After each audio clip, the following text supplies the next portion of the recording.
मोदी जी लोगों से एक दिल का रिश्ता बना लेते हैं।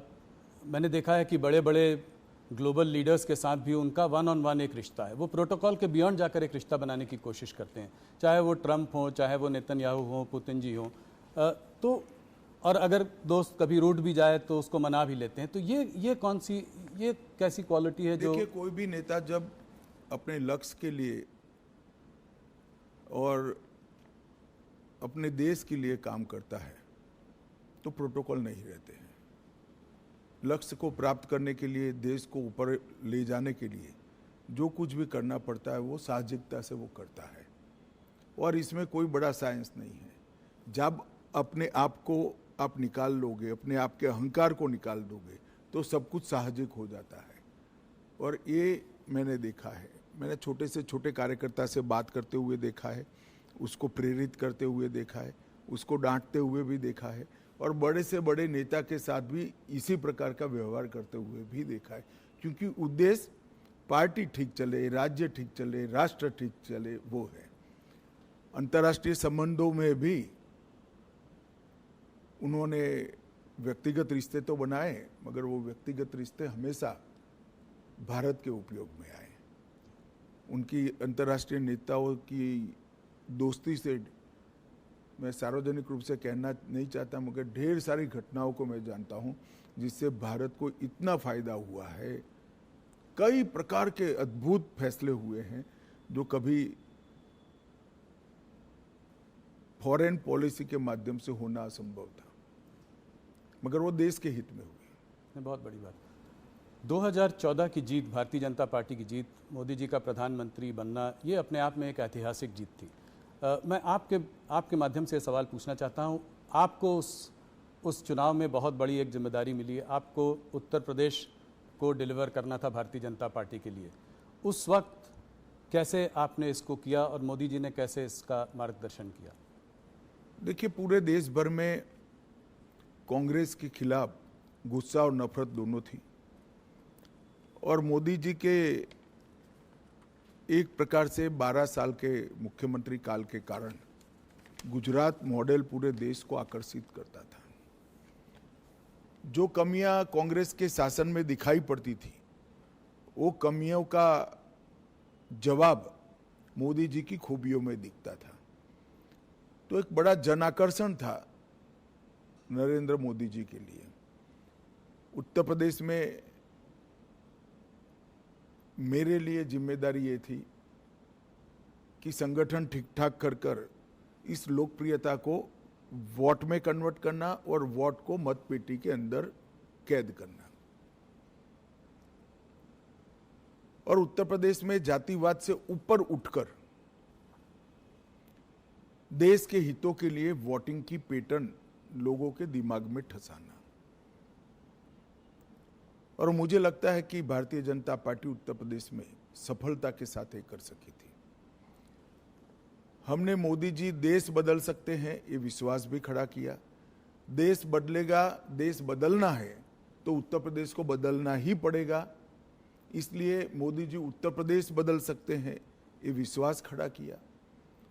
और जातियों की भावना से ऊपर उठकर उत्तर प्रदेश और देश के भले के लिए वोटिंग करने की एक वोटिंग पैटर्न भी हम खड़ी कर पाए।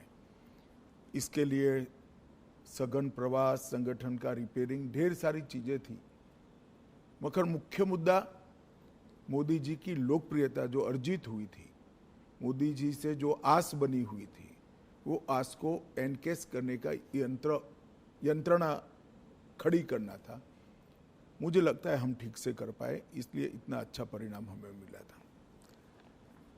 जहां एक तरफ मोदी जी इतने लोकप्रिय नेता हैं, ग्लोबल लीडर्स के संग भी उनका इतना अच्छा तालमेल है, ऑपोजिशन लीडर्स जैसे कि राहुल गांधी, ममता बनर्जी, ये लोग उनको तमाम तरीके से गाली देते रहते हैं, जलील करते रहते हैं।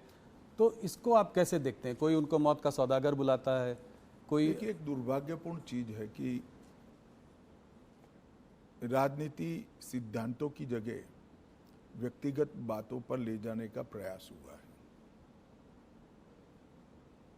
और राजनीति में जिस प्रकार की भाषा का प्रयोग होता है,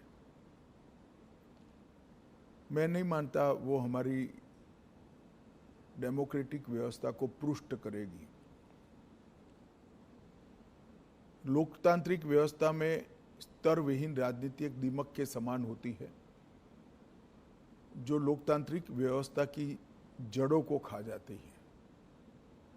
और मैं तो आपके कार्यक्रम के माध्यम से देश की जनता को यही अपील करना चाहता हूं कि ऐसी भाषा का जो प्रयोग करते हैं, इस प्रकार की राजनीति को जो बल देते हैं, ऐसे लोगों ने जनता ने दंड देना चाहिए। किसी भी व्यक्ति का भ्रष्ट आचरण हो तो वो उसकी व्यक्तिगत बात नहीं बनती है, सार्वजनिक होती है।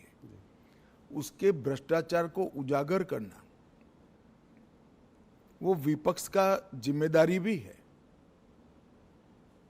परंतु चूंकि भ्रष्टाचार नहीं मिलता है इसलिए स्तर बगैर की बातों को करना, गलत शब्द प्रयोग करना, जो भी आप बता रहे थे, और वहां तक कि मोदी जी की स्वर्गीय माता जी के लिए अपशब्द बोल देना,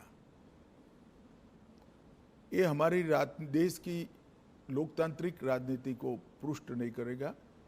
और मैं देश की जनता को जरूर कहना चाहूंगा कि ऐसे लोगों को दंडित करना चाहिए चुनाव के माध्यम से।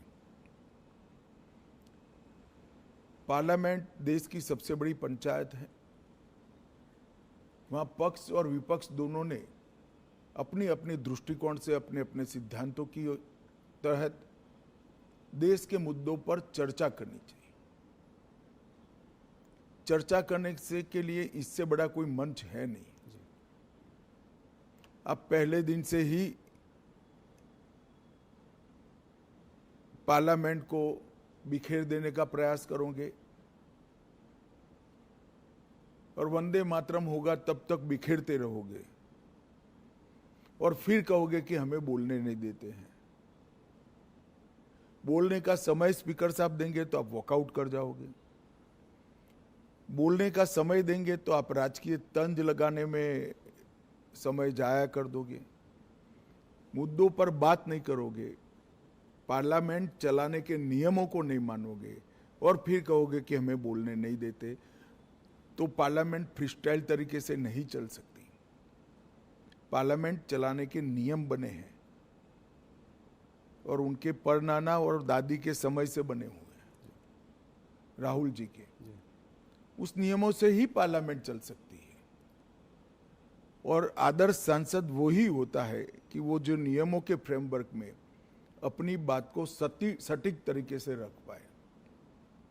खैर, मेरी ये सब बातों का असर नहीं होने वाला है, मगर मैं देश की जनता को ये कहना चाहता हूं कि मोदी जी ने multi party parliamentary democratic system को पुष्ट करने के लिए हमेशा आग्रह रखा है कि संसदीय शुचिता और पार्लियामेंट्री डिसिप्लिन, ये दोनों का पालन किया जाना चाहिए। और मैं मानता हूं कि देश की जनता ने कभी न कभी सिरनीर करना पड़ेगा कि राजनीतिक आक्षेपबाजी में ही संसद का समय जाना चाहिए या कुछ फ्रूटफुल चर्चा होकर जनता के लिए अच्छे फैसले लेने चाहिए, चाहे सुरक्षा का हो, चाहे देश को समृद्ध करने का हो, चाहे रोजगारी के लिए हो, चाहे देश की औद्योगिक नीति के लिए हो, चाहे देश की कोऑपरेटिव नीति के लिए हो, चाहे करोड़ों गरीबों के कल्याण के लिए नीतियां बनानी हो। इस पर चर्चा करनी चाहिए या राजनीतिक आक्षेपबाजी करनी चाहिए। और मुझे तो आश्चर्य हो रहा है, हम भी ऑपोजिशन में से 10 साल थे, पहले 1-2 दिन विरोध करते थे मुद्दों को उजागर करने के लिए, फिर चर्चा करते थे, और अगर फिर भी चर्चा के बाद सरकार नहीं मानती थी तो हम कोर्ट में जाते थे कि भ्रष्टाचार है, इसका जांच किया जाए। और कोर्ट ने कई जगह हमारी मांग पर जांच अपॉइंट की थी, जिसकी हाय तौबा वो आज भी कर रहे हैं, मगर ये कहीं नहीं जाते। कोई कॉन्स्टिट्यूशनल फोरम के अंदर डिबेट करना ही नहीं चाहते, वो रोड पर ही करना चाहते हैं। और मुझे लगता है इसीलिए जनता ने शायद उनको रोड पर ही रखा है।